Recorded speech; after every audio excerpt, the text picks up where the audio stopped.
ఇప్పుడే ఒక 2 స్పూన్స్ కారం వేసుకోవాలి.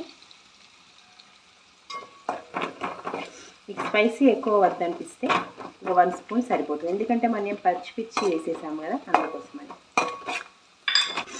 ఇందులోనే కొంచెం సాల్ట్ కూడా యాడ్ చేసుకోండి. ఇప్పుడు ఒక 1 స్పూన్ ఆఫ్ సాల్ట్.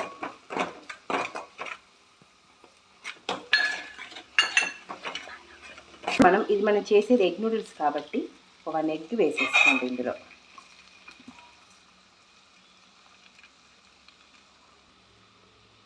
మంచిగా ఆమ్లెట్ లాగా కుక్ చేసేసుకుందాం.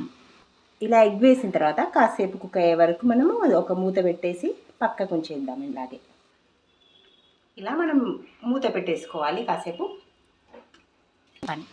అల్లం వెల్లుల్లి పేస్ట్ కూడా వేసుకోవాలి ఇందులోనే, ఎందుకంటే పచ్చివాసన పోతుంది కదా, అందుకోసం మనకి వేసేసుకొని ఇప్పుడు కొంచెం కలిపేసుకోవాలి.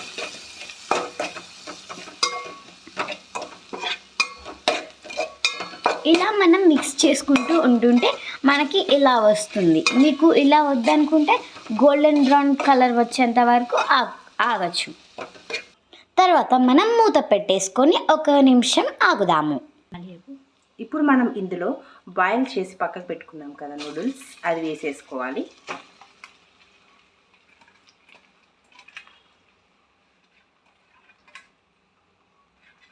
కొని బాగా మిక్స్ చేసుకోవాలి. ఇప్పుడు మనం ఎగ్ వేసేసుకున్నాం కదా, ఆ ఎగ్ని నూడిల్స్ని బాగా కలుపుకోవాలి.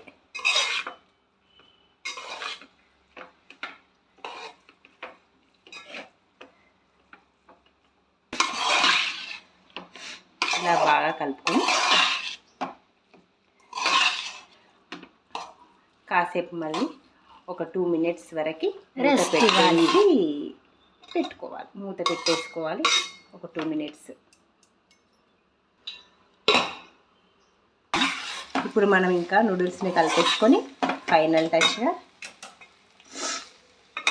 కొత్తిమీర వేసేసుకుందాం. ఇలా కొత్తిమీర వేసేసుకొని 2 నిమిషాలు ఆగాలి. తర్వాత మనం వేడి వేడి ఎగ్ నూడిల్స్ని ఒక ప్లేట్లో సర్వ్ చేసేసుకుందామా. తర్వాత సర్వ్ చేసుకొని తర్వాత మనము మంచిగా ఆనియన్స్ని పైన నుండి స్ప్రింకిల్ చేసుకుందాం. స్ప్రింకిల్ చేసుకొని వేడి వేడిగా తిందామా.